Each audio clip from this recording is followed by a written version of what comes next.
Good evening. So, some people think lean is about cutting costs. And some people think lean is a religion. In my experience as a CFO, I think that lean is the best way for creating value for our customers, for our employees, and the opportunity for accelerated financial outcomes. So, the way you make money in lean is not that different than how you make money in any other kind of business strategy or business approach. So let's just review how we make money, okay? Because sometimes people lose sight of how you make money. So first of all, you have a level of resources, and the parallel line is the level of resources that you have in your company. Your people, your facilities, your patents, your innovation, your buildings, all the resources that you have of your company. And then you have things that generate contribution margin, that create contribution margin, and that's the angled line. And the more volume you have, the more contribution to profitability that you have by the products and services that you sell. That's a basic business model, whatever company you're in terms of making money. It's nothing specific to lean.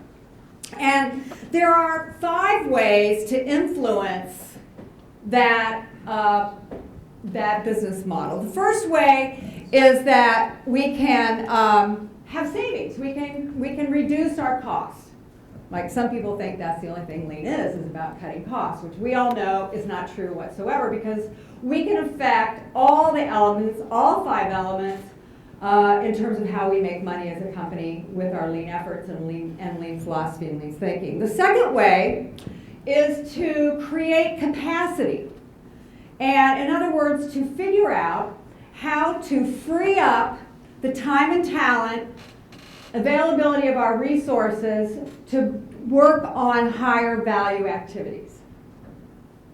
And this number 2 item is the one that I'm going to talk the most about, but I'll come back to it.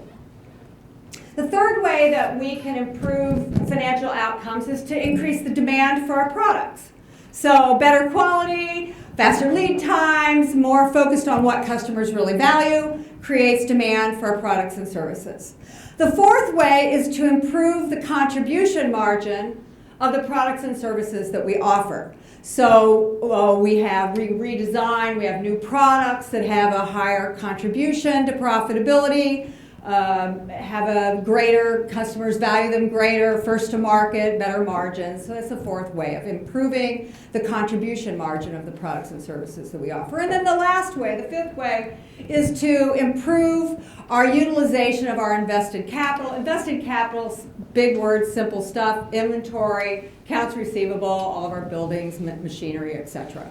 So those are the 5 ways that, companies focus to improve financial value, financial outcomes, and our lean efforts affect all of them. So this number 2, though, this capacity creation, is the one that I think we all kind of struggle the most with, right? We do some improvement activities, and we eliminate some sorting, and somebody says, well, where's the financial value of that? Like, oh, I don't know where it is, and then you say, well, we move these 2 pieces of machinery closer together, and somebody says, well, where's the financial value in that? Where's your ROI on that? Oh, I don't know where that is. I don't know how to calculate that. And there's a reason why. Because by themselves, they don't create financial value, but they create capacity. They create the opportunity to use the time and the talents and the genius of our employees on something that matters more to our customers. And that's the tricky one. So we go about with our lean efforts trying to identify waste, and we use the 8 wastes: defects, overproduction, waiting, neglect of human talent, transportation, inventory, motion, and excess processing. And we use these as the lens to look for opportunities to reduce or eliminate activities that we consider wasteful, that our customers don't care about, and free up our folks, the people in our companies, from doing those things. So then what? So here's, let's take an idea of how a lot of companies start their lean efforts. They start with a pilot, and they know, and we all know, that the work that people do, and all of these bars represent people's time and talent doing work. And most of our time and talent goes on things that our customers could care less about, or they don't really know about, or they don't understand why they might be helpful to them. And so we do an experiment, and we start in the green area. And maybe this is a value stream, maybe it's a process, maybe it's a function. And we look for the waste, and we find some, and we eliminate it, and now we can take that time and talent and move it to value-add work. Does that sound great? It doesn't always work quite that well, because the area where the waste was found may not have a demand for more value-add work at this point in time. They may be already meeting all the value-add requirements, and we've just identified waste, and if we just leave the people doing what they've always done, then we can't live up to our promise. And our promise to our employees is that they will not lose their employment due to productivity gains. So if we're going to keep that promise, we've got to figure out, what do we do with that genius, that time and talent? And so maybe instead of leaving people doing the work they've always done, we need to retrain and move people and give them opportunities to contribute in other parts of the company, in other functions, in other activities that may be higher value to our customers. And when we do that, we're beginning to use the capacity that we've created to do work that we would have had to hire someone to do. And notice that keeps our resources flat, demand perhaps going up. Then we do some more of it, because it was great, right? We found this waste, and so we do some more of it, and then we move it to another value-add area. And then we publicize how effective this is. We've started in our pilot green area.